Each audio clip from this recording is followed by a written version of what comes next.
Welcome to The Explainer. Today we are diving deep into one of the most dramatic moments from the ancient epic, the Mahabharata. We're talking about a story of huge ambition, a ceremony to end all ceremonies, a divine prophecy, and a showdown that, well, was basically written in the stars. So here's the big question. How does a ceremony that's all about ultimate honor suddenly turn into a brutal divine execution? Let's get into it. This is a story all about power, pride, and a prophecy that absolutely had to come true. And it all kicks off with one king's dream to be the emperor, the king of all kings. Okay, so to become an emperor back then, you had to perform this massive ceremony called the Rajasuya sacrifice. But here's the catch. You couldn't even start it until you proved you were the top dog.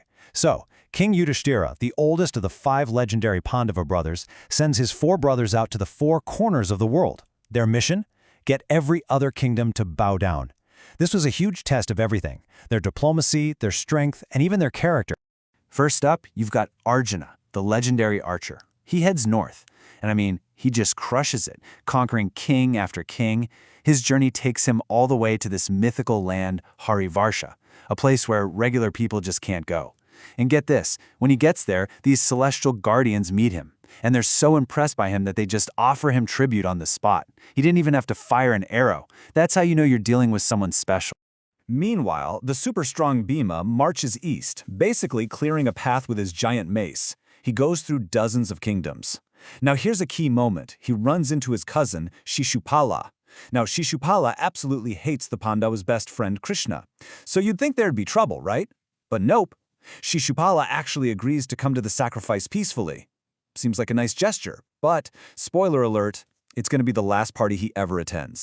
Then we have Sahadeva, the brainy one, heading south, and he runs into a pretty wild obstacle. The king he's supposed to conquer is being protected by the actual fire god Agni, so you can't just fight your way through that, right? Instead of force, Sahadeva just prays. And it works. His piety impresses the god so much that Agni just lets him through, and the kingdom pledges allegiance. It's a great example of how sometimes, faith is stronger than force. And last but not least, Nakula takes on the west. He conquers all these tough desert and mountain lands. He even gets tribute from his own uncle.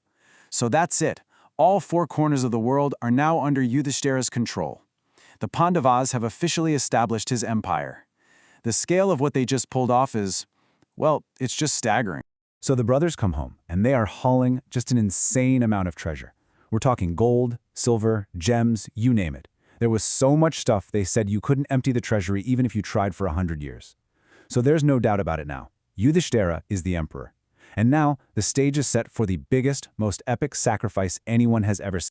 All right, the empire is secure. It's time for the main event, the Rajasuya sacrifice. And listen, this isn't just some local festival. This is a massive, world-changing event. We're talking gods flying in from the heavens, the most famous sages, and every important king from everywhere, all gathering in Yudhishthira's amazing capital city.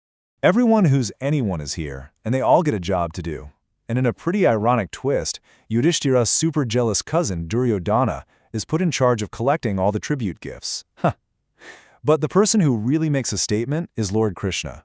What does he do? He, in this incredible act of humility, chooses the job of washing the feet of the guests. That one simple act tells you everything you need to know about him. So, we get to the final, most important day of the whole sacrifice. The energy is at its peak.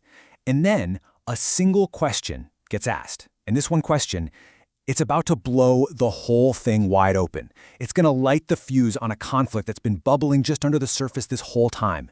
This is the moment of the Agra Puja, which basically means the first honor. A special offering has to be given to the single most respected, most worthy person in that entire room full of gods and kings. Whoever gets chosen, it's a huge deal. It's a public declaration of who is the absolute best. So the question is just hanging there. Who's it going to be? Then, the wise old elder, Bhishma, stands up to give the answer. He's the granduncle to pretty much everyone important, so his word carries a lot of weight. Every single eye in the room is on him. And he doesn't pick some powerful emperor. He doesn't pick one of the gods. He points to his own cousin, Lord Krishna. Yep, the same guy who was just washing everybody's feet. And the room just explodes. The reaction is immediate. All the sages, the gods, most of the kings, they all start cheering. They totally agree. Emperor Yudhishthira is so moved, he has tears of devotion running down his face as he starts the worship ritual for Krishna. But not everyone is celebrating. A storm is definitely brewing. And that storm has a name, Shishupala. Remember him? The king who peacefully let Bhima pass? Well, now he is absolutely furious. That hatred he's had for Krishna for years just boils over. There is no way he's going to stand there and watch his greatest enemy get this incredible honor. He jumps to his feet, his face is just twisted with rage, and he lets loose this flood of insults. He makes fun of Krishna's family, calls his character into question, and just screams that he has no right to be honored. He even turns on Yudhishthira, accusing him of insulting every other king there by making such a ridiculous choice. Of course, Bhishma tries to calm things down. He calmly lists all of Krishna's amazing, divine deeds. Like killing powerful demons, lifting an entire mountain with his finger to save his people. He's trying to explain that Krishna is the supreme person. But Shishupala is not having it. He's way beyond reason now. In fact, Bhishma's words just make him even angrier, and the whole assembly is about to turn into a royal rumble. Okay, things are getting ugly. People are drawing their swords, and that's when Bhishma drops a bombshell. He reveals a secret prophecy. A prophecy all about Shishupala's destiny, a destiny that has been tied to Krishna from the literal second he was born. So here's the deal with this prophecy. Shishupala was born different. He had 3 eyes and 4 arms, and a voice from the heavens declared that a great hero would be the one to end his life. And then, when the baby was placed on the lap of his cousin, a young Krishna, poof, the extra eyes and arms just vanished. That was the sign. Krishna was the one. His terrified mother begged Krishna to spare him, and Krishna made a promise. He would forgive 100 of her son's offenses before he did anything. So now everyone knows the prophecy.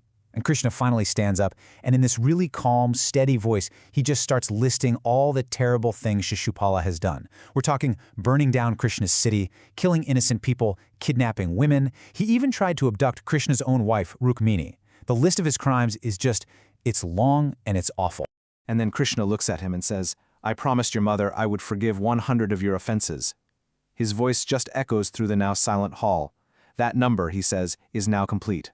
The promise has been kept. Time's up. The time for forgiveness is over. It's time for justice, and it's going down right here, right now, in front of everyone. Krishna doesn't even have to move much. He just thinks of his divine weapon, the Sudarshana chakra, and this flaming disc just appears in his hand. Then, in a blinding flash of light, it flies across the hall, and in a split second, it takes Shishupala's head clean off his shoulders. As the king's body falls to the ground, this brilliant light is seen rising up from it, and it merges right into Krishna. And just like that, the chaos is over, the prophecies come true, and Emperor Yudhishthira's great sacrifice is finally and peacefully complete. Wow, I mean, what a climax. This moment really gets to the heart of one of the biggest themes in the Mahabharata, that complicated dance between our own choices and our destiny. So, did Shishupala bring this on himself with his own arrogance, or was he just an actor playing a part in a much bigger cosmic play that was written the day he was born? It's a huge question, and it's one of the things that makes this epic so powerful. Thanks for joining us for this explainer. So what do you think? Was Shishupala a victim of fate, or did he totally cause his own destruction? Let us know what you think down in the comments. And hey, if you enjoyed this, please be sure to like, share, and subscribe for more stories from the world's greatest texts. We'll see you in the next one.